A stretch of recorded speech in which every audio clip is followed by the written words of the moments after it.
Good afternoon. I was struggling with whether it was afternoon, morning, or Yeah. good lunchtime. Happy lunchtime, everyone. Welcome to the episode of Hashtag Real Talk with me, your host, Aaron Bregg. Today, I have an interesting topic and an interesting session for everybody. We're going to be doing this one a little bit differently. Normally, I have several different topics or questions that I align to talk about with the guest. Today, we're going to go a little Joe Rogan style and just make it an absolute conversation. The topic, however, is information security. And more importantly, the title should give you a sneak peek of what we're going to talk about. Bad, worse, and downright awful information security. Today's guest is Kevin Dillaway. He is from Optiv. He is a colleague of our own Matt Nelson's, and I'm very happy to have you on this podcast. And a big giant disclaimer before I have you introduce yourself. Yeah. No clients or vendors were harmed in the making of this podcast. We're going to keep everything as de-identified as possible. So Yeah. I'm going to be Perfect. quiet now. Kevin, introduce yourself and tell me a little about what you do for Yeah. Optiv. What is Yeah. Absolutely. Yeah. So Optiv is a company that's completely focused on security. Traditionally, it has been doing that through the resale of a lot of different people's equipment.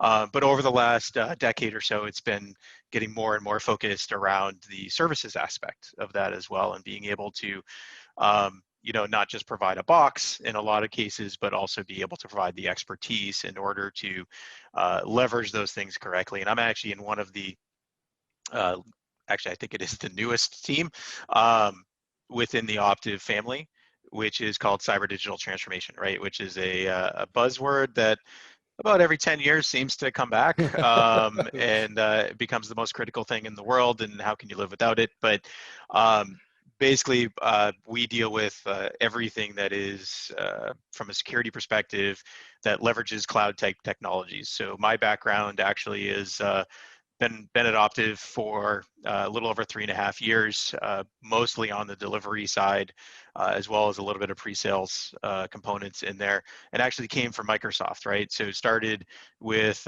dealing with Office 365 and Azure before they were actually called Office 365 and Azure. They used to be just what was it? One was SQL as a service. Maybe it was SQL Yep. PaaS. I don't Yep. even know if PaaS was in it, but and then Office 365 used to be called Business Productivity Online Suite, which That doesn't sound very marketing. no, it was BPAS. And honestly, it wasn't a very good product. So, but yeah, no, Office 365 is fantastic now. So happy that they've made all of this progress in the last 8 years or so. So, but yeah, I've seen a ton of stuff out there. Some people do things really well. Other people, we'll call it, have areas of opportunity to improve.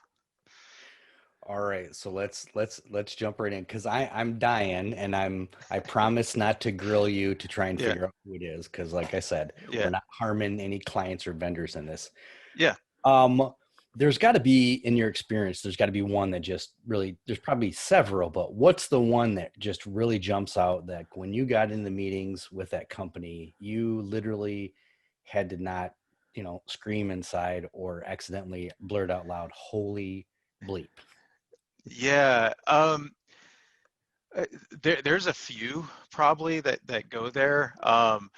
It's what's interesting is the reason why, and I apologize. I think a lot just No, no, around no, that's okay. cloud components, but is the fact that one of the things that hampered people moving into cloud type technologies, right, was this whole being afraid, right, around how do I protect my data? How do I make sure that my data stays private and people can't find this data? And it's actually pretty scary that now I feel like everything shifted and everyone's just like, oh yeah, how can I live without cloud? And some of that fear maybe has wrongly gone away because Yeah, quick story. So kind of illustrating this. I was working with a company, like a lot of companies that were moving to an Office 365 implementation, and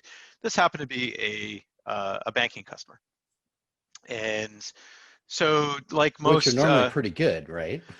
well, financial, it tends to have some of the largest regulations around how you need to be able to handle data. But the problem is uh, some of these newer technologies handle data very differently than we're used to within on-prem. So in this particular case, we were talking about, hey, make sure that your data isn't, um, in this case, within Office 365 perspective, public. Public meaning that it's available to anybody in the company to be able to search. Hmm. Hmm. So, um, so we're like, hey, let's go here. And like many financial institutions, particularly banks, they make most of their money through mortgages, right? I mean, that is the meat of their business. Yep. So I said, all right, let's go to this location and let's just see what we have access to. And so we went, and on the very front page was nine individuals' mortgage applications. on the on the front page, Yeah, like they didn't. We hadn't even put in a search yet, and just there's already nine applications that we're looking at for people's mortgages. And I'm guessing most of your listeners, right? And even if they're in other countries, if you've ever applied for a mortgage, I mean, everything about your life is oh in yeah, there. I mean, it's like if you want absolutely. PII, just get somebody's mortgage application, and you know everything about them. Um, and so we're like, it was a funny thing because it's like it comes up and like the entire room goes silent because we're all just like staring at this big presentation screen, and we're like just staring there, and I'm like, I'm guessing you shouldn't be seeing those, right? uh, and they're like, no, no, we shouldn't. And so we're like, all right, let's talk about how maybe we start addressing this. Um, and so that was probably the worst, just because it was like their most business critical information, Yep, yep. and it's just sitting on this like conference room screen, and we didn't really do anything to find it. So Ooh, I mean, did you at least look around? Because obviously it was pre-COVID. You were able to like read body language and stuff. Did did anybody look not surprised? I mean, this is gonna sound mean, but did anybody look not surprised, or was everybody mortified, or was that there that one IT person or that yeah, marketing person in the back corner of the table going, "Yup, I've been telling them this for a long no, time." so no one knew about it, and everyone was, honestly, everyone was pretty shocked, and they're kind of like, yeah, we need to figure this out because this isn't good, and then they started thinking, it's like, okay, if we in IT can see this, like how many other people in the business can see this, and starting like the wheels turning of like, crap, we have basically no data governance happening with the information that we're now sticking up here. And we one of the other things, and this is actually almost every customer we work with has this, but it's probably one of those things that it still is astonishing that it happens, Mhm. because it hits the news at least every year, at least once a year, All right, from you got major me companies. interested now. Right. Well, we've all heard, like how long have we known from a security perspective that the default for an S3 bucket is to be open to the Open. public? Yep, yep. Is that because AWS is this nasty company that wants to try to sell all the information? The answer is no. It's that way because historically, one of the hardest things to be able to do is to actually make something publicly facing for people to Absolutely. consume. Yep. And we've normally just been so, but it's just a checkbox, like to go uncheck. And the fact that companies still end up in the news over this is just like, uh, I don't get it. Like even, and I actually, just because it was in the news, so it's public information, right? But even Verizon last year, right? Verizon, not a small company, um, hit the news 2019 because they still are misconfiguring S3 buckets. And it's just like, okay. But yeah, we still go into companies all the time, and almost every single scan that we do across cloud environments has storage misconfigured, and there's public IP addresses. And the rule of thumb with the cloud is basically after you create something, you have about 90 seconds before it's getting probed, and that's Oh, it. absolutely. Absolutely. So two quick notes on that. One, do you think that companies just even a big company doesn't take security seriously? And when I say that, I mean they see all these different news, but it seems like even with big companies, it's not, it's not going to happen to me is a thing. Or you have a situation to where some leaders in some companies be like, well, I'll pay the fine, right? That whole business decision. The other thing is it just a maturity thing? Is it something as simple as like in college, right? So if these people are coming, these leaders are coming from college or wherever, do they understand that kind of like a restaurant has a checklist? Like when I was a restaurant man GM, I had all my staff do a checklist. Hey, do you have X, Y, and Z? And Mhm. then before you opened, you had to make sure the checklists are done. It seems like some of these companies have gotten away from some of those basic principles because, like you said, Yeah, it's one checkbox, right? And yeah, Microsoft, you can't blame Amazon and Microsoft because I think Microsoft's slogan a few years ago was like share everything everywhere, right? And yeah, from their point of view, that's what they want, not yeah, because to your point, Amazon or Microsoft is malicious. It's a sales tactic, right? I yeah, want everybody to use Microsoft and I want them to share everything with everybody. You know what I mean? It's like the Facebook stuff, yeah. right? Like share everything no matter what, because Well, you want to get all this business. Security be damned. so I think it's honestly, I think it's all three. And depending on the company, how those things are combined will be a little bit different, right? But you have the um, I'm just not aware. You have the I don't care, and you have the um, oh, we were supposed to include security in this. Um, and so a lot of this actually stems back to there's a fundament. So particularly looking at from a cloud perspective, there's a fundamental issue with cloud. Um, is that no one really owns it. So, when you went to a business before and you asked who owns the data center, oh, well, that's easy, right? It's the part of IT generally, right? Infrastructure, We'll yep. manage that and everything else. And security was just always a part of that.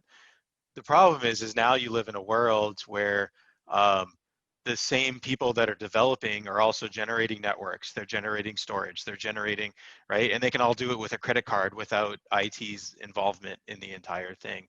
Or it's being fed from a business need and they just go out and get the product and then IT has to deal with it, right? So even in some cases, I've IT is never just heard of like that the before, afterthought. Oh ever. yeah, no, it's never happened ever.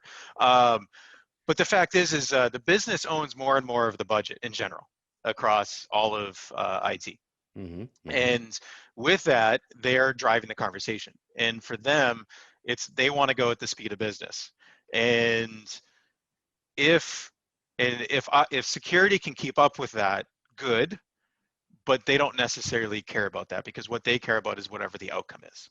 Um, so with that, I would say in general, and I think you're 100% spot on, is that it's not just a Microsoft thing, right? Where it's a typical cloud thing for most SaaS applications for IaaS and PaaS and serverless and microservices and all the other pieces.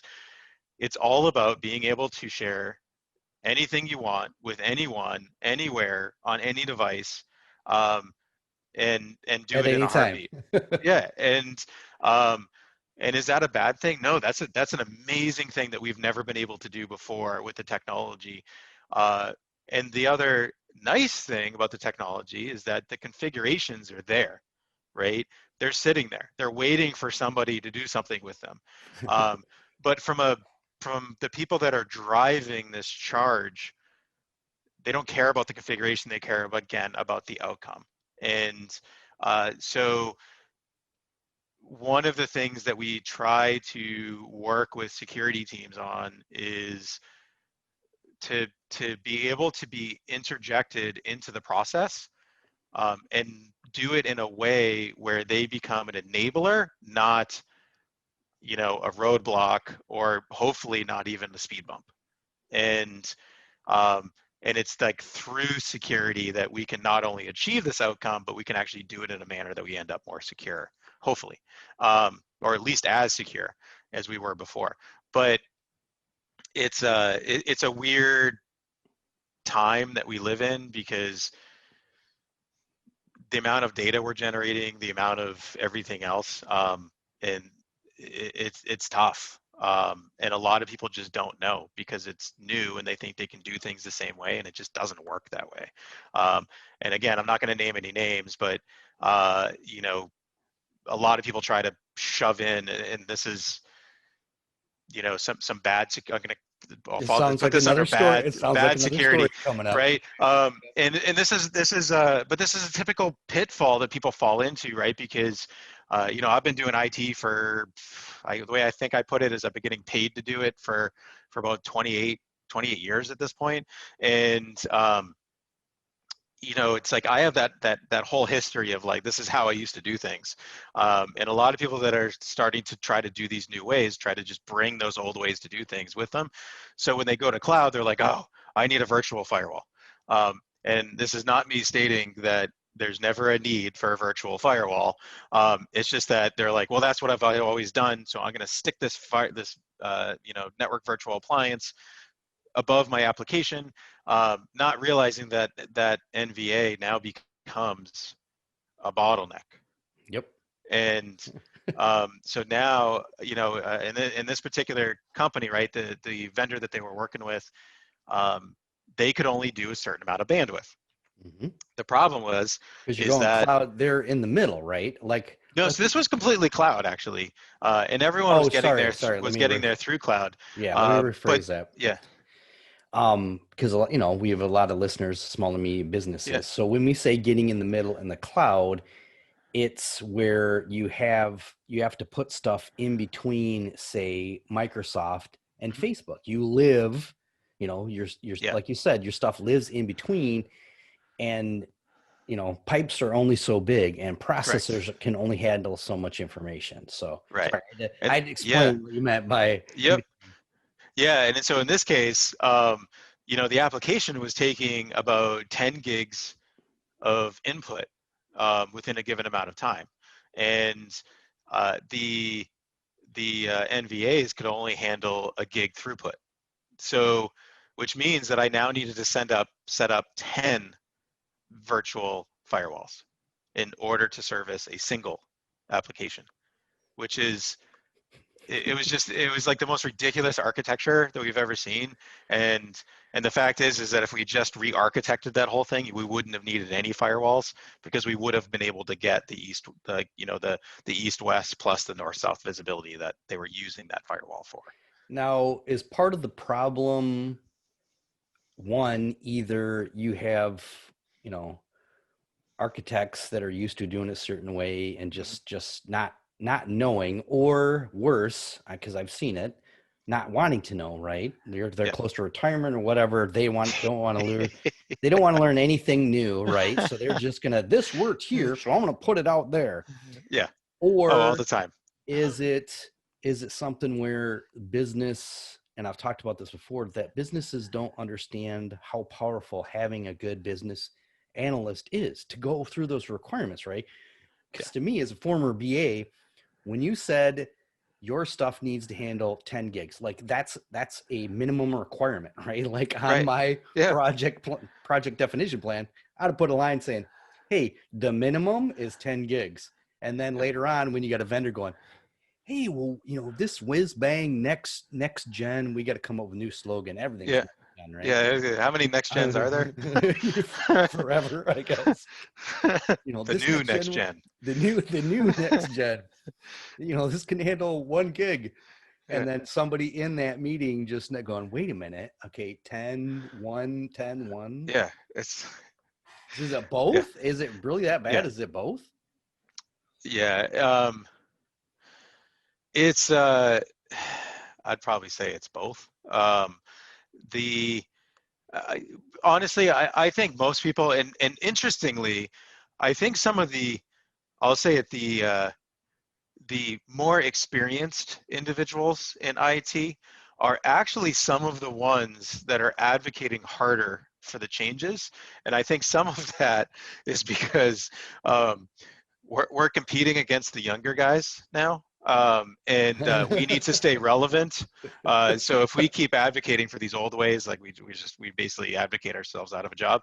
Um, so I think actually what's interesting, I've seen like a lot of kind of these more experienced people actually be advocating. It's the people that are somewhere in the middle, right? The young people want nothing. They want nothing but cloud with no security, and like they don't care about any of that. They just like, let's get it done. Let's get it done. And then you get the people in the middle where I think often suffer for that, because it's what they know, it's what they're comfortable with, and a lot of it's just skills, right? It's human nature to be scared about what we don't know about, particularly if this is what we're supposed to get paid for.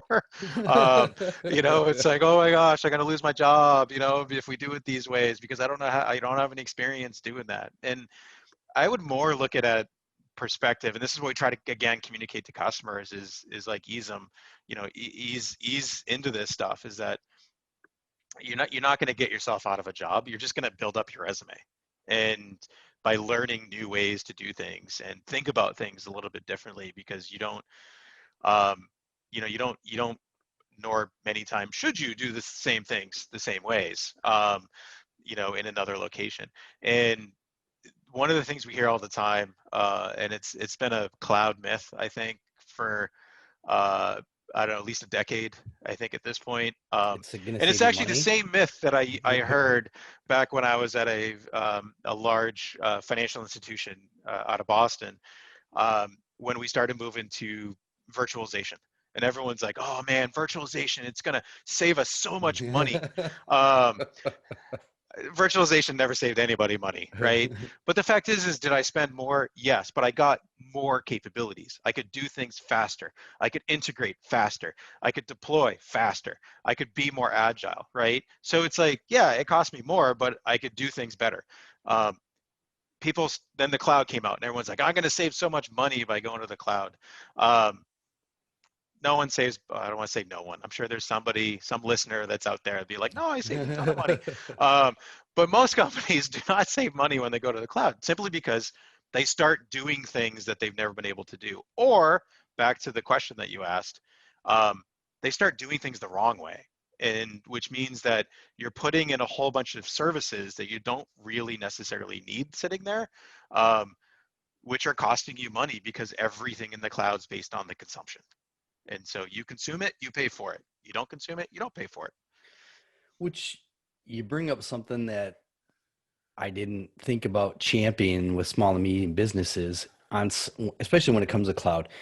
If you have less than 10 employees, you have less than 20 employees, you even have, less than 100 employees, cloud makes sense, Hmm. right? You don't Yeah. have a big IT team. So you could think about it on Office 365 or, website stuff. Like I'm a weird cat, right? I love Microsoft Office, but I absolutely love AWS infrastructure, right? Like it's Yeah. what my websites run on. Yeah. And for the hackers out there, you can do some OSINT pretty easy to find out what I'm like. Yeah. So I'm not giving you any secret Yeah. advice. Um, it's almost like in this digital transformations, like leaders need to think differently. And maybe hopefully I don't get sued by Apple, right? But they do got to think differently. If your business is this size, cloud, everything is okay. If your business is this side, maybe it's hybrid. And if you're a large organization that can have your own IT company, or sorry, bigger IT department, software developers and everything else, you probably should be a little bit more on prem, because one of the things that I've seen in 8 years of health, 8.5 years of healthcare, is that each year it seems like marketing or HR or other teams want to, like you said, find something new. Okay, this is stale. We want to push the envelope. And sometimes rather than trying to just innovate, there's agile, but it's almost like Hmm. there's a difference between agile thinking, right, and actually doing it. Yeah. So they almost kind of just get caught up in the hype of certain things. So knowing that, have you ever sat down with a client in one of these security situations and just go, "Oh my God, why are you Yeah. even moving to the cloud?" Oh, yeah. And and I'm willing to bet that you can guess what the answer is most of the time. You want to guess? No, because I know you're going to tell me. Uh, eh, because someone told us we had to. That's the answer. And I'm like, wait, so what's driving the business to make these decisions? And they're like, we don't know. We've never been told that. It's just we've been told that we have to get this done by the end of the year and get these 20 applications, up there and leverage all these things.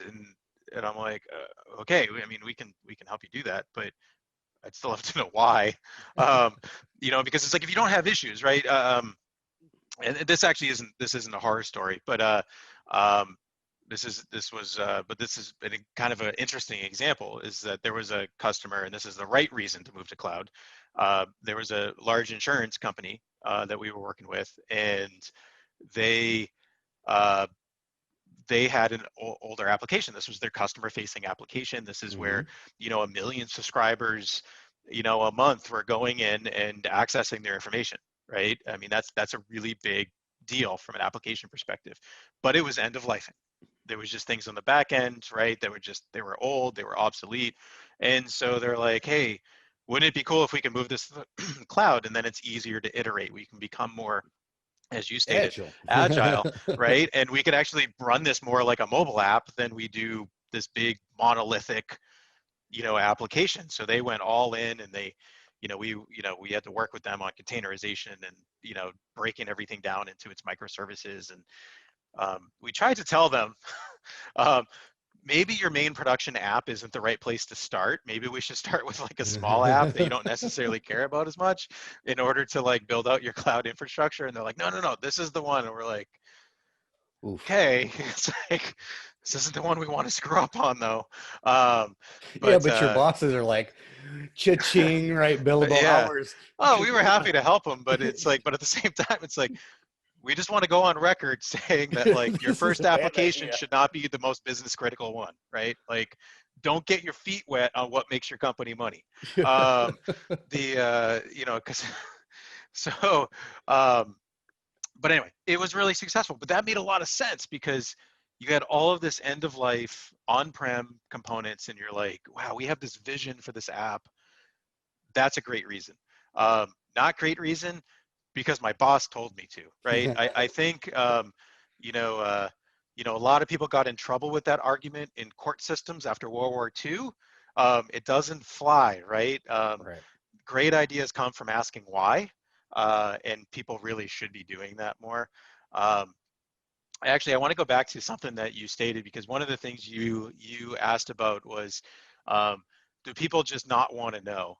And is from like a security perspective, and that's one of the reasons why people do these bad things. And there was a company I was working with, and I actually can't even tell you the industry that we'll say they're in Because manufacturing. it'll narrow it down. I have to be like really generic with them because No, no, no. otherwise I'm it okay. I'm shrinks it down okay. to about 3 companies. But yeah, so they're basically a manufacturing company, um, that I'm talking with one of their security guys, and I was like, hey, listen, man, it's like I've been looking at a few things, and like you guys have some pretty major issues here. Like, can we come in and just run a scan to see like how bad this is? Right. And the guy looks at me, he's like, no. I was like, why? Don't you want to know? He's like, no, I don't, because as soon as I know, then I got to tell my boss, and then my boss has to tell our stakeholders, which then means it becomes public information, and then we need to fix it. As long as no one knows about it, we don't have to fix it. That- I That's their attitude. It's like, don't tell I me, because if I don't know about it, I don't have to fix it, and I don't have to report it to my stakeholders. but see, that is so, and what's great is about the I did. podcast is we can square, right? Is it's so Yeah. ass backwards. And what I mean by that Yeah. is when something happens, it's not an if, right? It's a when. When something 100%. happens, their job could be they might lose their job anyways, right? And what I mean by that is that let's say there's a compromise, right? Let's say there's an issue. Let's say there's a breach. You have your investigating consulting companies come in. They're going to find it, right? Like it's not an if, it's a when. So I would say not all audits find some of the things that are out there because they're these audit like the again, this isn't me digging anybody, but um, you know, auditors can't know everything about every technology, and checklists and things like that, right? Only can go so far. So some of the things that need to be done are very contextual. So it depends on like what you're doing dictates what should be done. Mhm. But people do it to meet the minimum checkboxes to pass audits.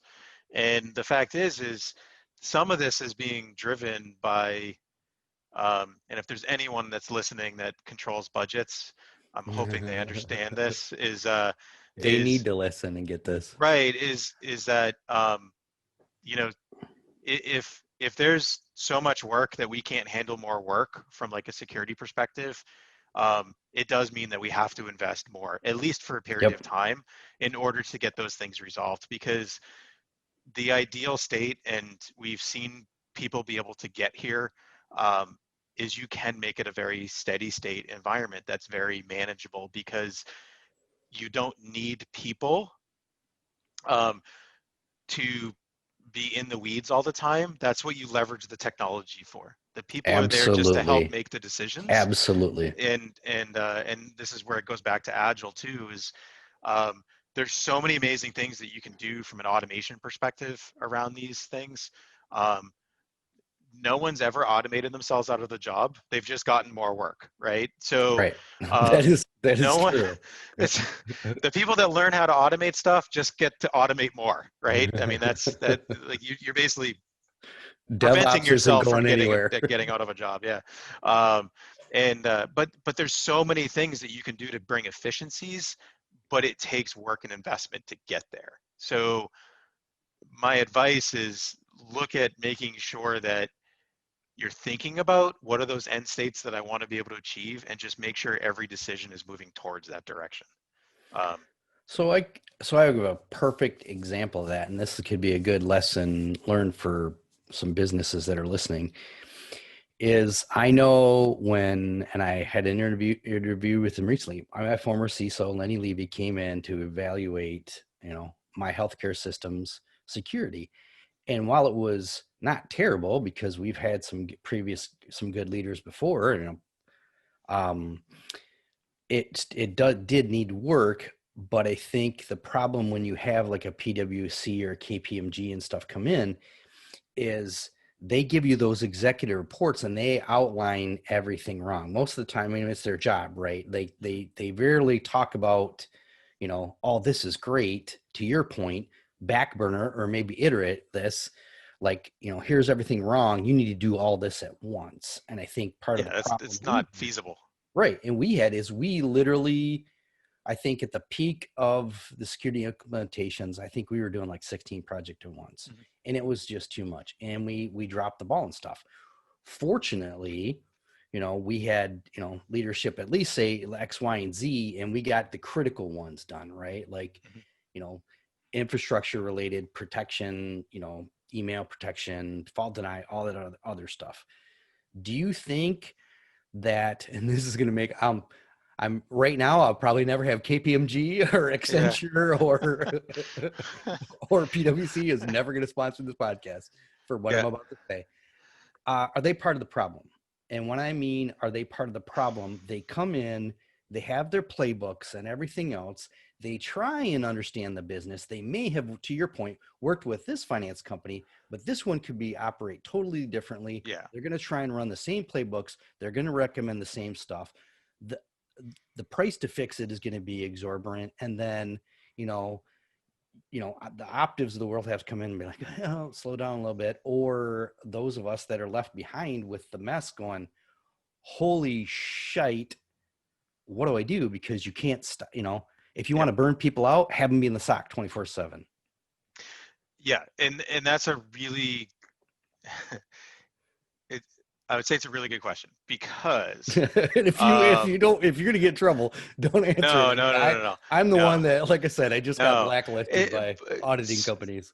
so, but the problem is, and this isn't necessarily true about SaaS applications. Like when you take even something huge like Office 365, right? There's generally only like 3 to 5 maybe use cases that you could come up with of what you're going to use Office 365 for, because it's predefined, right? It's software as a Yep. service. It only does so many things, and there's really no customization in it. It's all configuration. That's kind of one of the beauty of SaaS, right? Mm-hmm. It's just about me consuming it. So I configure it. Yes, there's things slightly different of how I might configure that between companies, but in general, you could come up with a pretty good, um, something that for 80% of the people, out there would meet every single checkbox that they needed. And then it's the 20%, that's little tweaks here and there that are a little bit varying between companies. But um, when you think about AWS, Azure, GCP, um, you basically Oh, you get did an handed, acronym. I have a rule on the uh, podcast. If you all say an right, acronym, so you got to say Amazon what it's Web for. Services, Azure, Microsoft Azure, and Google Cloud Platform. All right. Thank Um, you. Sorry. and Go ahead. So you look at those, right, and you're basically getting handed this gigantic lump of clay, and they say, just make it whatever you want. Okay. Um, so maybe I make mine into this cute little puppy. Someone else needs a camel. Someone else has an elephant, right? Mm-hmm. Um, well, okay, well, I can't treat an elephant, a camel, and a puppy the same, right? So they all eat different food. It's like the care and feeding is totally different. So it's like, how can I have a single checklist to go in to anybody within those environments and say, this is what you need to do?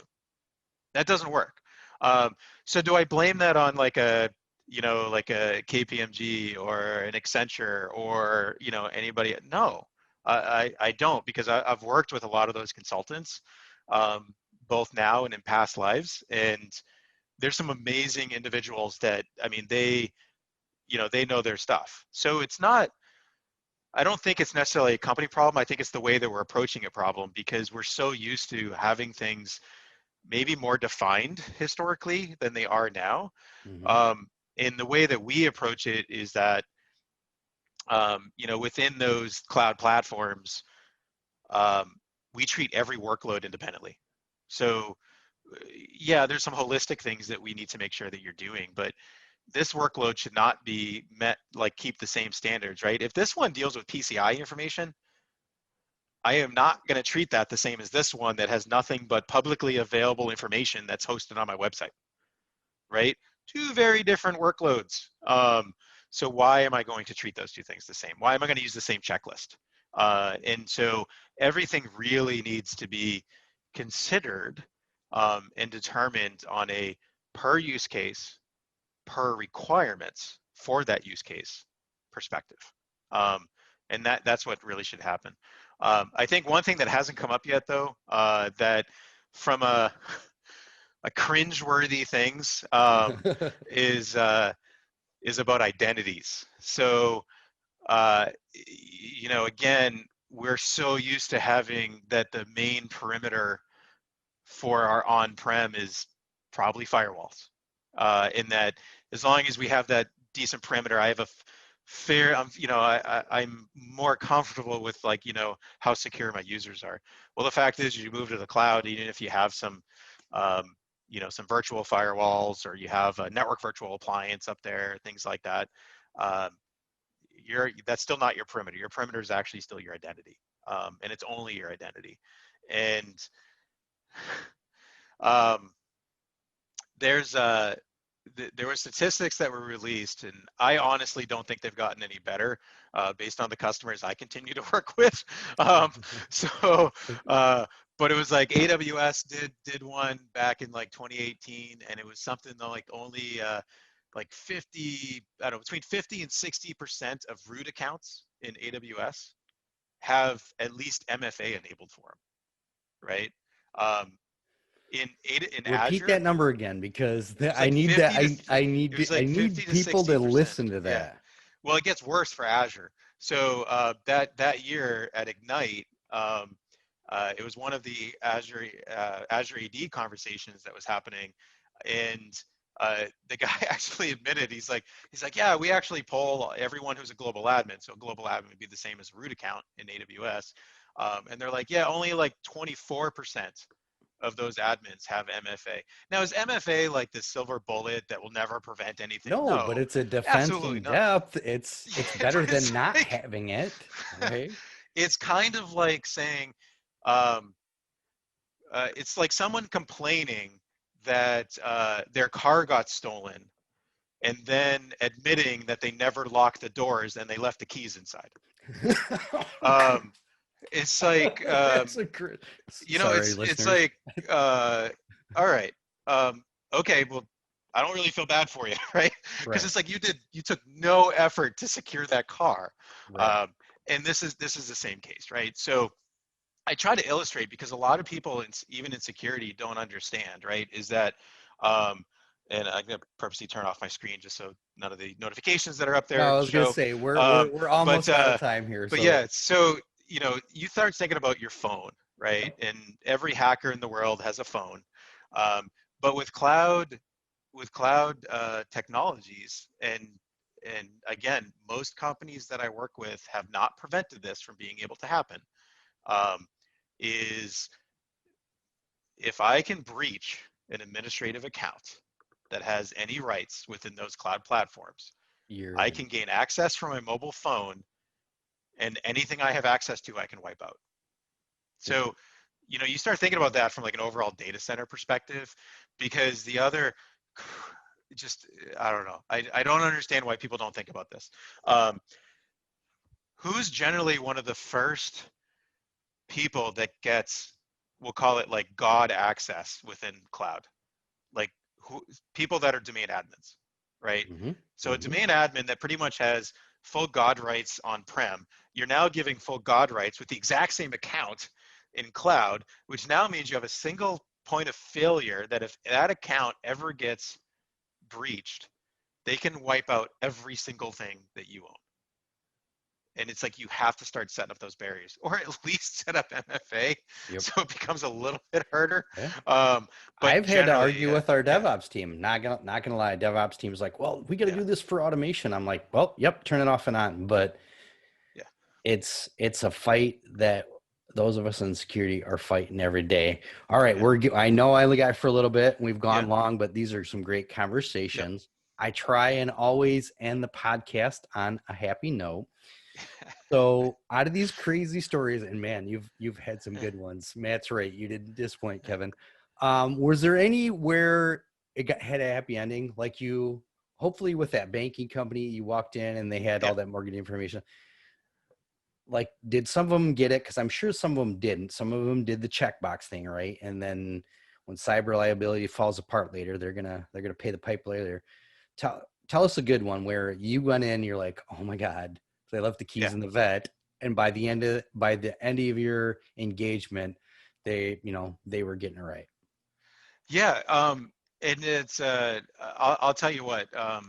This is basically a shout out if I've ever worked for you. I've loved it, because everybody's so happy that we've worked with, and they're very anytime you work with this stuff, my biggest thing that I can give a recommendation for is just be open to it, right? And most of the companies I work with have been very open to what we have to say, because we're not in a way, right? We're basically saying, hey, customer, you have one of the ugliest babies I've ever seen.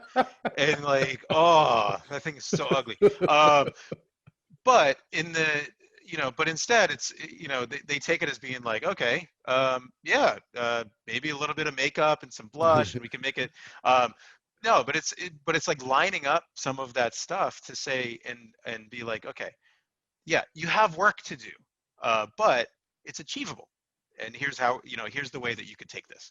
Hmm. And there's been customers that, it's actually kind of cool because there's a customer that I worked with about a year and a half ago.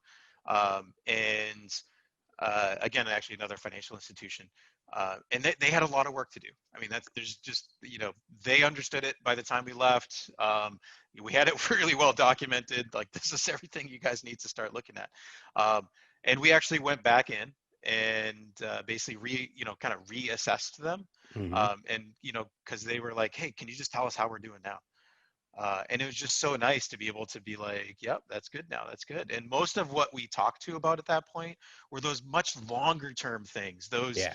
Yep. those more like, Like the perfect data governance yeah, like program. That's not something but you could getting do in a to those year. like real strategic kind of things. Yep. And then the other thing that was called out, and it's important that people just realize this, is that um, particularly if you're dealing with cloud technologies, things are iterated on at least a monthly basis. So things change.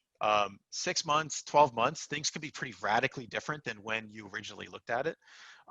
And so those were the other things that we called out for them, was more from the perspective of, hey, look at all this stuff that you were able to accomplish. Here's just some additional things because things have changed, right? So even maybe some of the recommendations we gave you 12 months ago, they're not Right. totally pertinent anymore because now you can do this. So, Right. so it became, it's, and they're at a point where probably every year they're going to have us just retake a look, just to be like, just do another quick level set, another quick level set. Yep. What do we need to work on now? What do we need to work on now? Yep. And it's a continuous iteration of just trying to get better and stay up with it. Yep. Well, all right. I thank you so much for Yeah. this episode. Like I said, I mean, I try and do casual conversations, but this one, I haven't laughed this much in a long time. So, Kevin, thank you very much Yeah, for joining us today. absolutely. Thank you for having me.